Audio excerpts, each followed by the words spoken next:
Corbett है sir. हाँ Corbett, Hindi में कार्बो, अंग्रेजी में कार्बो। तो आज की क्लास में हम कार्बोनेट के बारे में पढ़ेंगे और ये इस चैप्टर का अंतिम टॉपिक है। इससे पहले हमने 6 वीडियो के अंदर इसके जो संपूर्ण सिस्टम है वो पढ़ लिए हैं। तो आज हम देखते हैं कार्बो इंजन क्या है। तो हेडिंग लगा लो कार्बो इंजन। सबसे पहले इसकी परिभाषा लिखो। परिभाषा क्या है? एक प्रकार का इंजन ही है, जैसे हमने उष्मा इंजन पढ़ा था। सबसे पहले इसकी डेफिनेशन लिखो, कार्बो इंजन क्या है। देखो दो प्रकार के प्रक्रम हमने पढ़ लिए, एक तो उत्क्रमणीय प्रक्रम पढ़ा था और एक अनुत्क्रमणीय। तो उत्क्रमणीय के अंदर क्या था, जो आगे चलता है वो पीछे भी चल सकता है।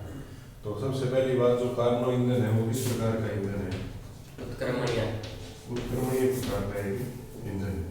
हमने ये पढ़ा था कि जो नीला का सूत्र आता है वो आता है 1 - Q2 बटा Q1 गुणा 100%। और कोई भी इंजन ऐसा नहीं है जिसकी जो दक्षता है वो कितनी हो जाए, 100%। अगर 100 हो जाएगी तो हम उसको क्या बोलेंगे? आदर्श इंजन बोलेंगे। तो कार्बो इंजन की दक्षता 100% तो नहीं होती, लेकिन ये 99.99% दक्षता के साथ काम करता है। इसलिए इसी को हम क्या मान लेते हैं? आदर्श मान लेते हैं। तो परिभाषा के अंदर हम लिखेंगे, लिखो यह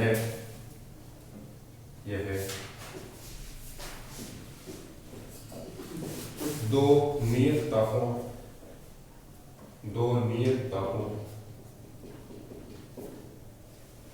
ब्रैकेट में लिखो उच्च ताप व निम्न ताप। यह दो नियत तापों उच्च ताप व निम्न ताप के मध्य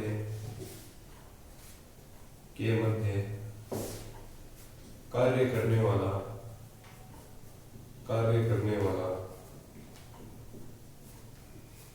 एक आदर्श उत्क्रमणीय इंजन होता है। एक आदर्श उत्क्रमणीय इंजन होता है। आदर्श उत्क्रमणीय इंजन होता है जिसकी दक्षता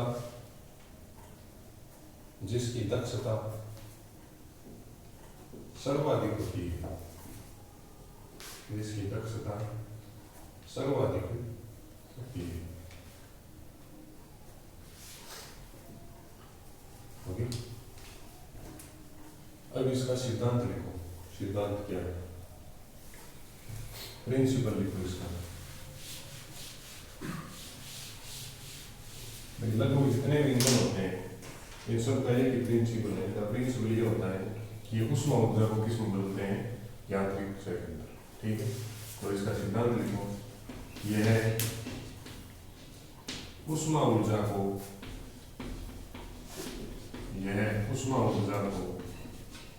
यांत्रिक ऊर्जा में परिवर्तित करने के सिद्धांत पर काम करता है। यह उष्मा ऊर्जा को यांत्रिक ऊर्जा में परिवर्तित करने के सिद्धांत पर काम करता है।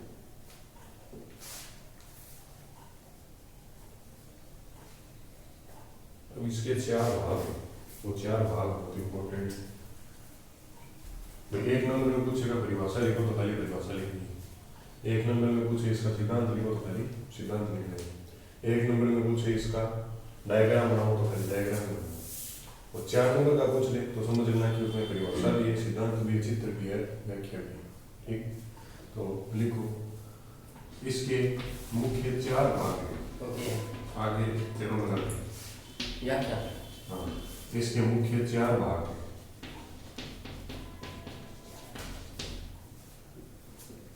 नंबर 1 समतापी प्रसरण।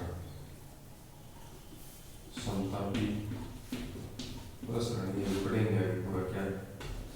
नंबर 2 रुदोषम प्रसरण।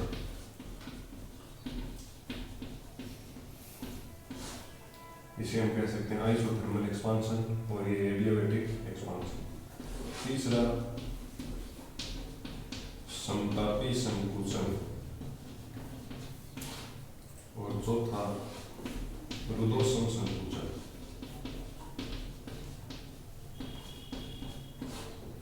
चार चीजें ध्यान रखनी, इन्हीं के ऊपर आगे ग्राफ बनेगा, फिर आगे मामला सेट होगा। यहाँ नोट लगा के एक चीज लिखेंगे कि यहाँ प्रसरण का जो अर्थ है वो किससे है, फैलना, और फैलने का अर्थ किससे है, बढ़ना। हिंदी में बोलिए तो मारवाड़ी में तो बोली टॉप लो नहीं पड़े, ठीक है। हाँ वापस ये 4 पॉइंट है, वो विग्राफ पढ़ेंगे कि कारण एंगल को पहले इस पर फिर इस पर रखेंगे। तो एक बार तो समतापी प्रक्रम होगा, कैसे कि ये कार्यकारी पदार्थ है, 3 भाग पड़ेंगे, एक दूसरा और तीसरा। इस कार्यकारी पदार्थ को सबसे पहले इस स्रोत के ऊपर रखा, तो कौन सा प्रक्रम चला, समतापी। अब इतना ध्यान रखो प्रक्रम देखो कौन से हैं, फिर इनकी व्याख्या करेंगे।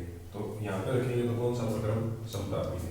तो पहला पॉइंट आ गया, यहाँ से उठा के इस बीच वाले भुजालक स्टैंड पे रखा, तो कौन सा प्रक्रम, रुद्धोष्म प्रक्रम। तीसरे से उठा के वापस किस पे रखा, सिंक के ऊपर रखा, तो कौन सा प्रक्रम, समतापी प्रक्रम। और इससे उठा के वापस किसके ऊपर रख दिया, तो कौन सा प्रक्रम, रुद्धोष्म प्रक्रम। बात करें ठीक। अब इनसे ग्राफ बनेगा। अब समतापी प्रक्रम में हमने कार्य ज्ञात किया था, अभी तुमने समीकरण पढ़ी होगी, वो लगाएंगे। रुद्धोष्म में कार्य ज्ञात किया था, वो लगाएंगे। वो दोनों प्रसरण के और वो दोनों संकुचन के। अब ये तो पढ़ लिया कि प्रक्रम तो समतापी, रुद्धोष्म से बने। अब प्रसरण का मतलब क्या होता है, फैलना या बढ़ना, और संकुचन का मतलब क्या होता है, संकुचन का मतलब होता है सिकुड़ना या घटना। तो इसके अंदर बढ़ोतरी तो होगी, लेकिन कौन से सेंस में होगी, नेगेटिव सेंस में। चिन्ह माइनस का है, इतनी सी। जब प्रसरण की बात करेंगे तो सूत्र तुम्हारा प्लस के अंदर चलेगा, संकुचन की बात करेंगे तो सूत्र कैसा चलेगा, माइनस का चलेगा। सूत्र वही होंगे, समतापी रुद्धोष्म होंगे, इसके अंदर प्लस वाले, इसके अंदर माइनस वाले। तो ये चीज साइड में नोट में लिख लो।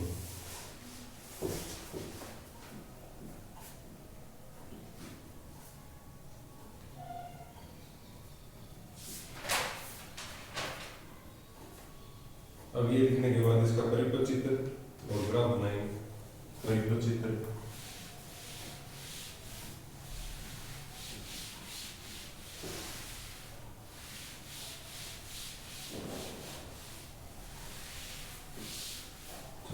डायग्राम बनाओ और ग्राफ बनाते हैं।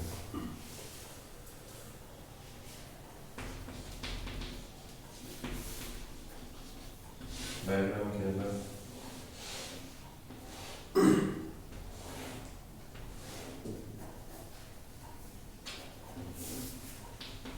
तुम्हारा पिस्टन, जिसमें कार्यकारी पदार्थ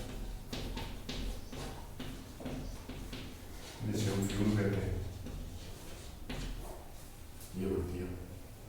और यहाँ हमने लिख दिया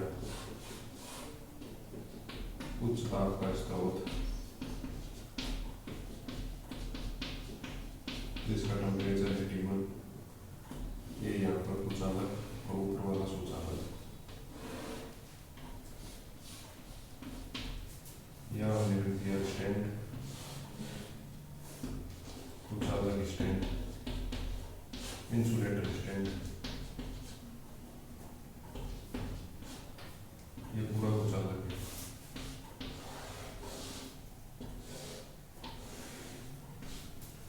तीसरा पढ़ेंगे निम्न ताप सिंक।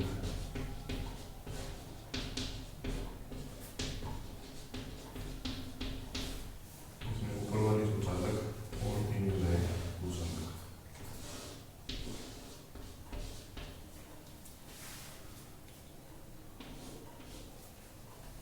सबसे पहले E1, V1, इस पूरे के पूरे कार्यकारी पदार्थ को उठाकर सबसे पहले किस पर रखेंगे, इस स्रोत पर रखेंगे। तो यहाँ लिखते हैं प्रक्रम कौन सा होगा, यहाँ लिखते हैं प्रकृति कैसे चलेगी, और यहाँ लिखते हैं निर्देशांक क्या रहेंगे। सबसे पहले जब इसके ऊपर रखेंगे तो तुम्हारा चलेगा समतापी प्रक्रम, और प्रकृति रहेगी प्रसरण की, फैलने की, क्योंकि एनर्जी को ग्रहण करेगा। और निर्देशांक हो जाएंगे P2 V2 T2। कुछ अलग स्टैंड पर रखेंगे तो प्रक्रम हमारा रहेगा रुदोषम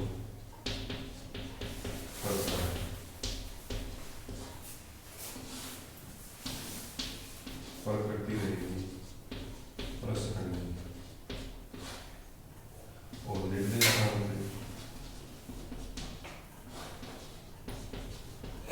P3 P3। यहाँ प्रक्रम चलेगा, एक बार निर्देशांक दो ही काम के लिए, 3 तक नहीं है, 4 तक प्रक्रम चलेगा। यहाँ समतापी प्रक्रम, प्रकृति रहेगी संकुचन और निर्देशांक। अब इन दोनों के निर्देशांक ग्राफ से समझ लेंगे ग्राफ कैसे बन रहा है। ठीक है, अभी एक बार इनको PVT लिख देते हैं।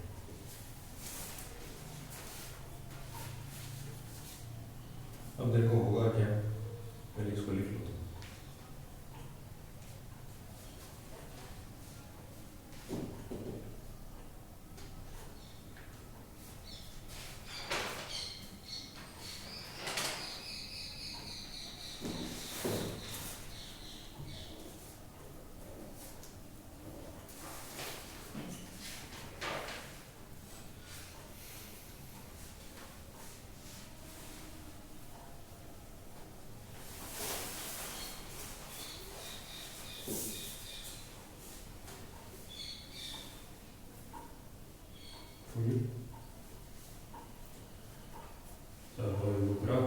ग्राफ से अपेक्षा के होगी।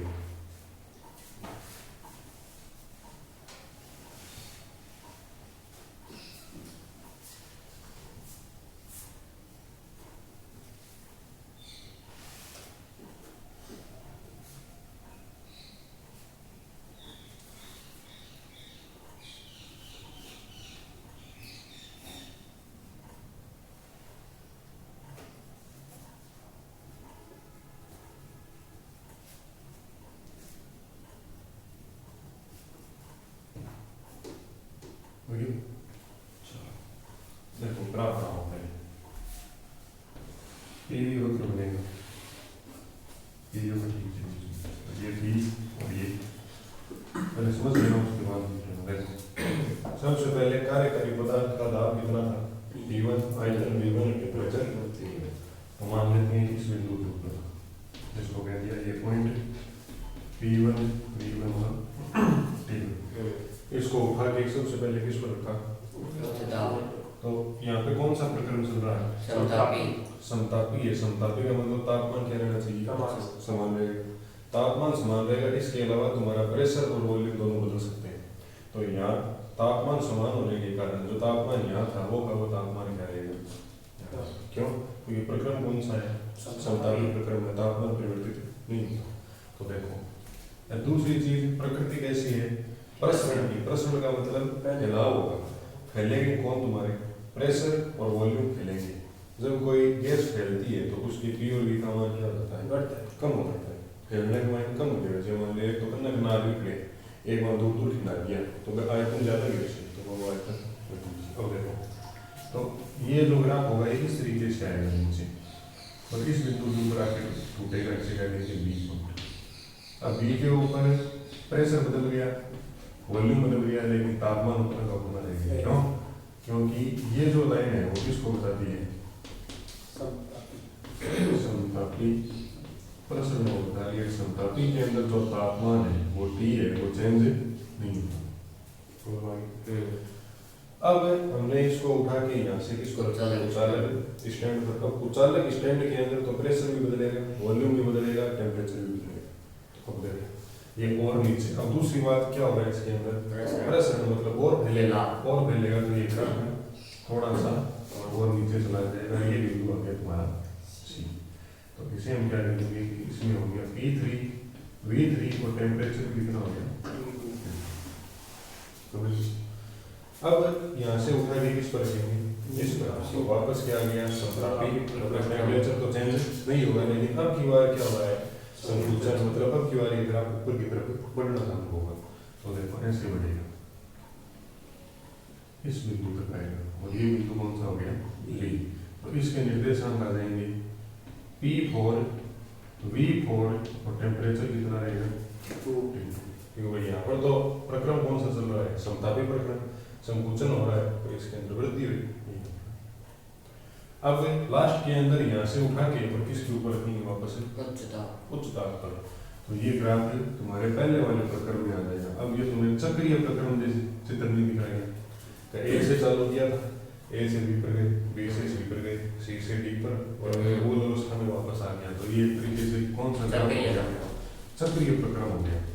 तो पेपर में 1 नंबर का पूछ सकता है कि कार्नो इंजन को संक्षिप्त में बताओ कि ये किस प्रक्रम का उदाहरण है। तो ये बोलिए वहाँ पर समतापी प्रक्रम के अंदर प्रश्न है, 200 के अंदर प्रश्न समतापी संकुचन। अब एक शब्द में क्या लिखेंगे, ये कौन सा उदाहरण है चक्रीय प्रक्रम। अब ये ग्राफ बनाओ, ये पॉइंट यहाँ देखो 200 प्रश्न,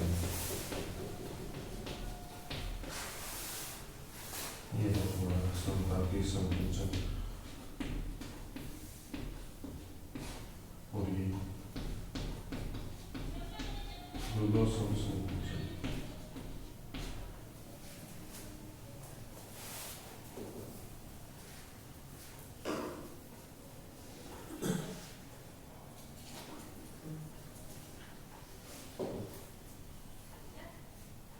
ये तुम ये बना दोगे, ग्राफ बना दोगे और लैंग्वेज लिख दोगे तो नंबर कंप्लीट है।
ग्राफ बड़ा बनाना थोड़ा समझ में आता है तुम्हारा।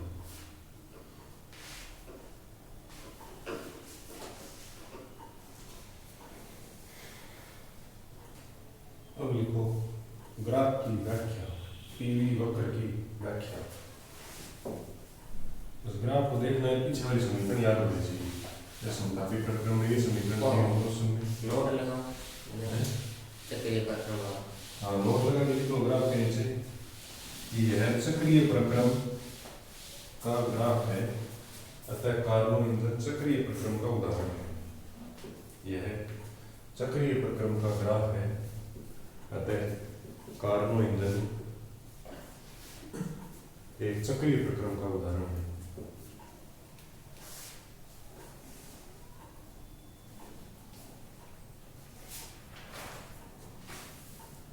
अब लिखो पीवी ग्राफ की व्याख्या व क्रियाविधि।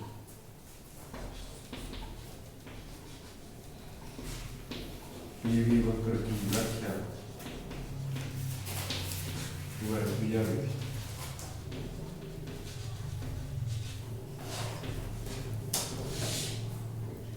बहुत सरल, कुछ है नहीं इसमें। अगर ग्राफ बना लिया तो इसको देख देख के नहीं लिख सकते। पहला पॉइंट लिखो। अब देखो पहला पॉइंट कौन सा है, समतापी प्रसरण। तो पहले पॉइंट में लिखो समतापी प्रसरण।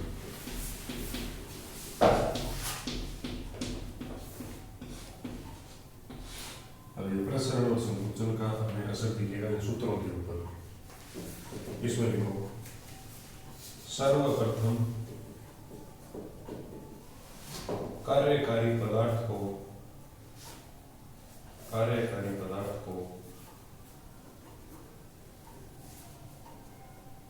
उच्च ऊर्जा स्रोत पर रखते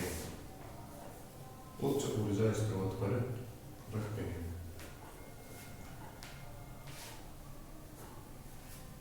जहां समतापी प्रसरण के कारण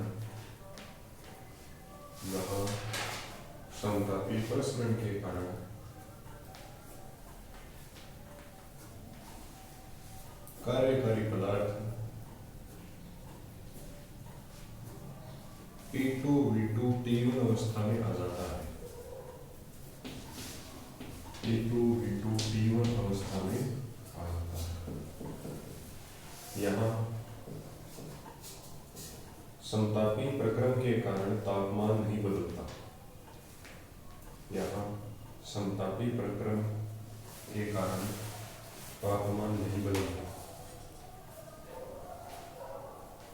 अतः इस प्रक्रम में किया गया कार्य तापमान नहीं बदलता। अतः इस प्रक्रम में किया गया कार्य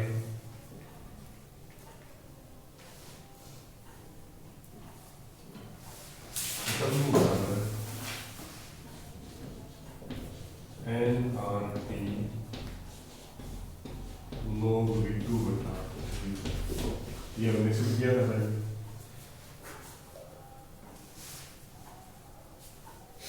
T की जगह T1 आया क्योंकि तापमान कौन सा चल रहा है, T1 चल रहा है। nRT1 log V2 बटा V1 ये हमने पहले प्रूफ कर दिया था समतापी में रुद्धोष्म के। अब 2 नंबर लगाओ, रुद्धोष्म प्रसरण।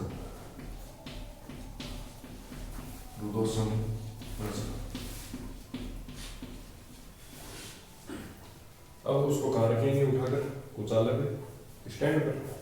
तो लिखो अब कार्यकारी पदार्थ को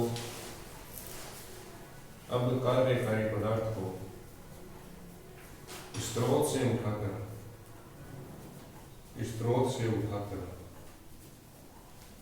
कुचालक स्टैंड पर रखते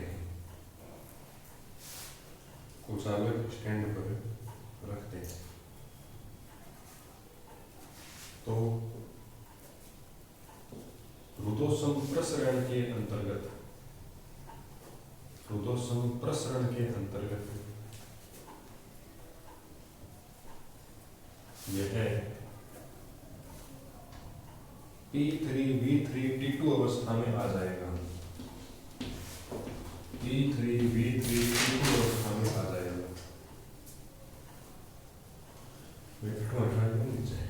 इस अवस्था में जो ग्राफ का BC भाग बताता है, P3V3 T2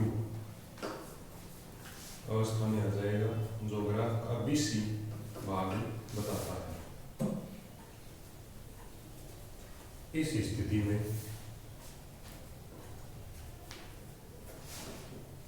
किया गया कार्य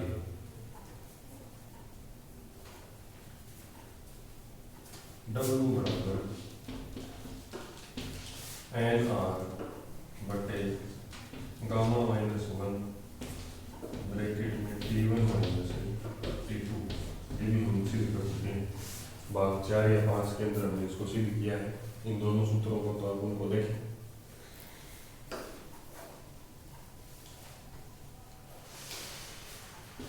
लास्ट में सभी को जोड़ के फाइनल रिजल्ट मिलेगा।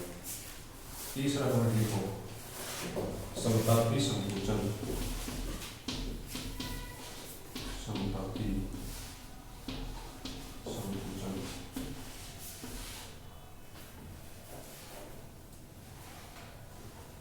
अब क्या करना है, कुचालक स्टैंड से उठाकर रखेंगे सिंक पर।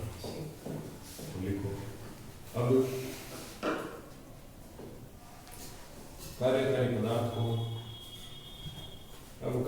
पदार्थ को कुचालक स्टैंड से उठाकर सिंक पर रखते हैं।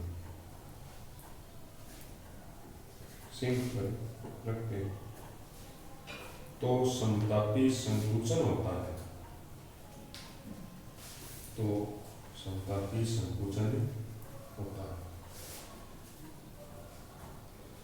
देखो मैंने तुम्हें ब्लो कार्य के भी पहले बताया था कि जब तुम कार्यकारी पदार्थ को स्रोत के ऊपर रखते हो तो ये स्रोत काम करता है इसके ऊपर, कार्यकारी पदार्थ के ऊपर, तो एनर्जी कार्यकारी पदार्थ की क्या होगी, बढ़ेगी। तो देखो पहले के अंदर नहीं है, फिर प्लस का चिन्ह ही लगाया जाएगा, नहीं है तो प्लस का चिन्ह मानते हैं। तो इसमें इसकी एनर्जी का मान क्या हो रहा था, बढ़ रहा था। लेकिन जब तुम इसको सिंक के ऊपर रखोगे तो सिंक पर कार्यकारी पदार्थ काम करता है, तो इस पर तो इस स्रोत ने काम किया तो इसकी एनर्जी बढ़ गई। लेकिन अब कार्यकारी पदार्थ काम करेगा किसके ऊपर, सिंक के ऊपर, तो इसे संकुचन बोलते हैं। तो इसकी एनर्जी के अंदर क्या होगी, कमी होगी। तो इसी सूत्र के अंदर आगे माइनस का चिन्ह आ जाएगा। समझिए संकुचन को अर्थ किया माइनस। तो लिखो, क्या लिख दिया, जिस कारण कार्यकारी पदार्थ शेष ऊर्जा सिंक को लौटाता है, शेष ऊर्जा सिंक को लौटाता है, तथा यह P4 V4 T2 अवस्था में आ जाता है। P4 V4 T2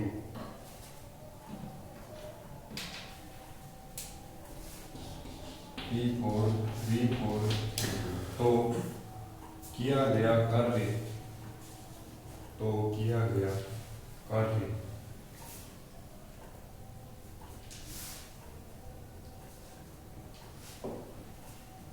W बराबर माइनस, देखो प्लस की जगह माइनस आ गया, एन आर T1 की जगह क्या आ गया, T2 दो V3 से इसे कह देना समीकरण नंबर 3।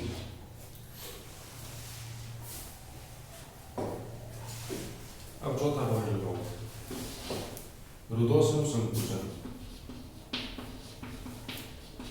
रुदोसम संकुचन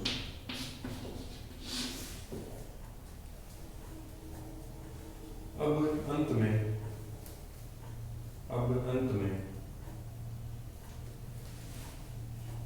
कार्यकारी पदार्थ को कुचालक स्टैंड पर पुनः रखते हैं, कुचालक स्टैंड पर पुनः रखते हैं। तो यह रुदोसम संकुचन द्वारा, तो यह रुदोसम संकुचन द्वारा P1 V1 T1 अवस्था में आ जाता है। P1 V1 T1 अवस्था में आ जाता है। एवं इस स्थिति में किया गया कार्य, इस स्थिति में किया गया कार्य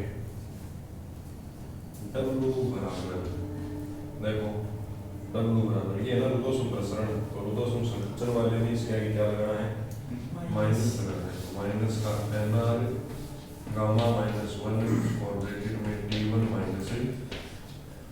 तो ये आपकी समीकरण नंबर 4। अब कुल कार्य याद करेंगे तो इन सभी को जोड़ देंगे। यहाँ 1 लिख दो, 1 2 3 और 4, तो ये 4 कार्य आ गए। अब कुल कार्य के लिए इन चारों को जोड़ते हैं, तो जोड़ते हैं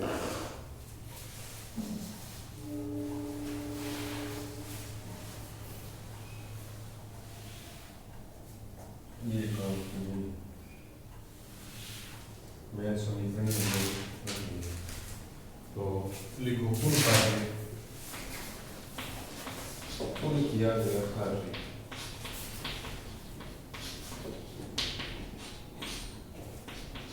तो जो W का मान होगा वो W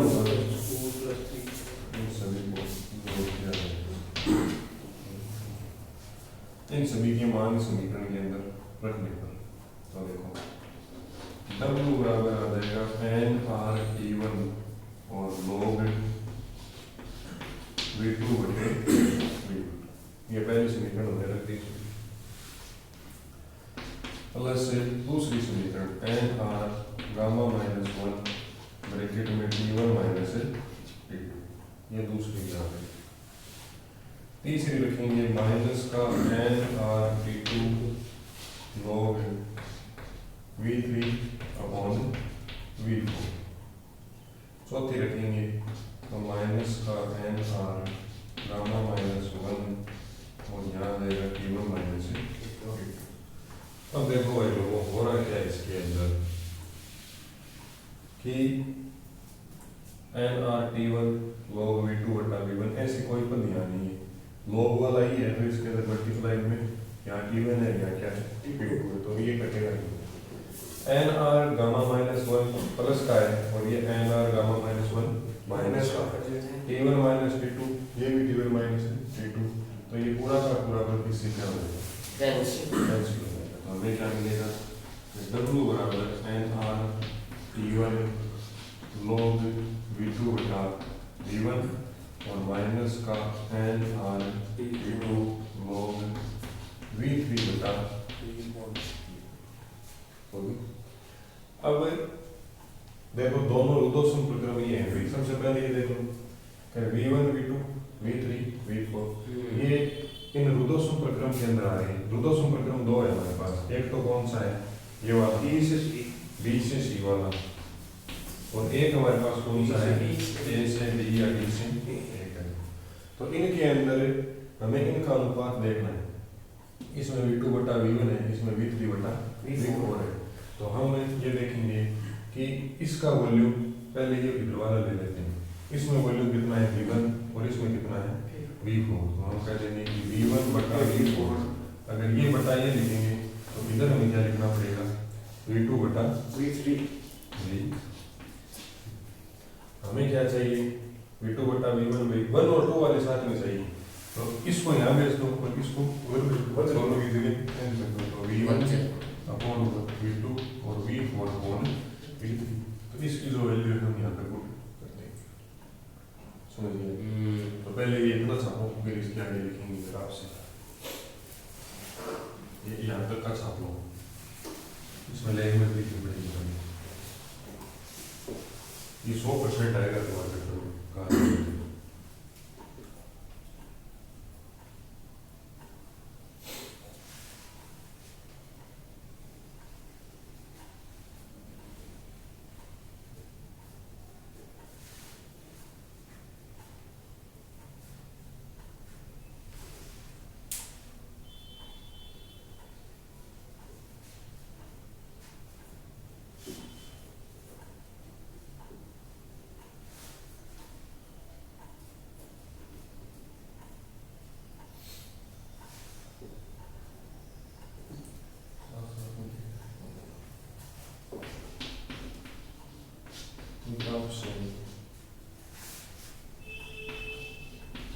BC भाग AD भाग ये दो संप्रक्रम हैं।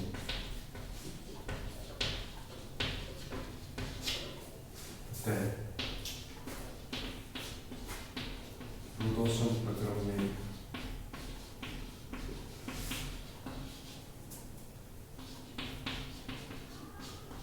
गैस के आयतनों का अनुपात समान होता है।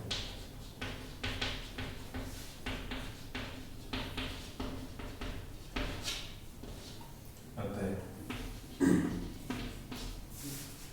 यह लिखेंगे 1 से 4 और लिखेंगे 2 से 3। हमें जो बनाना है वही बना लेते हैं। 2/1 बनाना है तो इसको यहाँ और इसको बना लेते हैं। तो ये हो जाएगा V3 on V4 और बराबर V2 बटा V1। मतलब ये दोनों बराबर ही है। ये दोनों V3 बटा V4 जो है वो बराबर है V2 बटा V1। तो ये मान इसमें रखेंगे, इसको समीकरण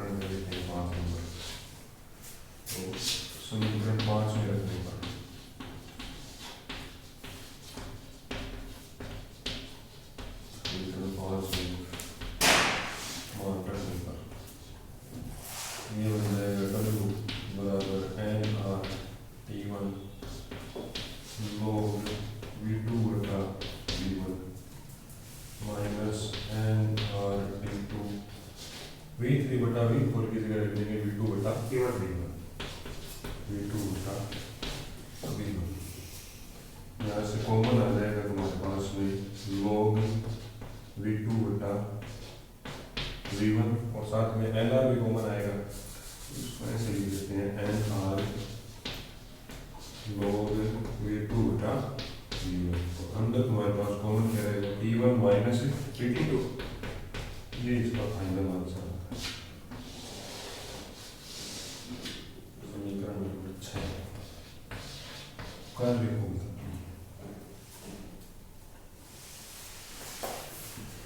बहुत ही बढ़िया डेरिवेशन 4 नंबर का आएगा।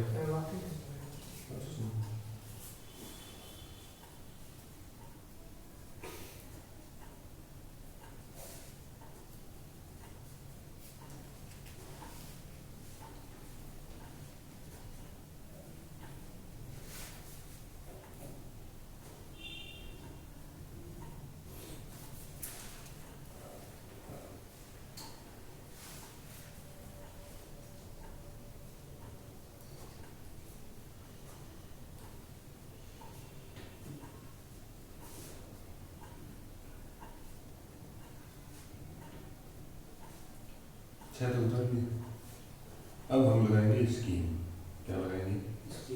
स्कीम में इतना बड़ा तुम रटोगे तो कुछ ऐसे भी होना चाहिए हमें याद कैसे रहेगा, तो वो हम स्कीम लगाते हैं और देखते हैं कि इन समीकरणों को बिना याद किए कैसे लिखना है, कैसे काटना है। ठीक है, तो ये तो किताब में था और पेपर में करना यही है, तो ये तो कराना जरूरी था, लेकिन इसको करना कैसे वो अपने देखेंगे। देखो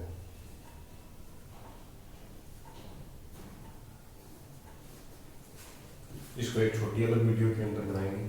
ठीक है, तो वो आप फटाफट से देख लोगे। जैसे ये तो पूरा का पूरा किया हुआ है और स्कीम लगाने वाली वीडियो हम अलग बना लेते हैं। ठीक है, तो उसमें स्कीम लगाएंगे, वो 2 मिनट की वीडियो होगी और ये लगभग मेरे हिसाब से 45 मिनट की वीडियो होगी। तो हम स्कीम लगाने की वीडियो बनाते हैं देखो अलग।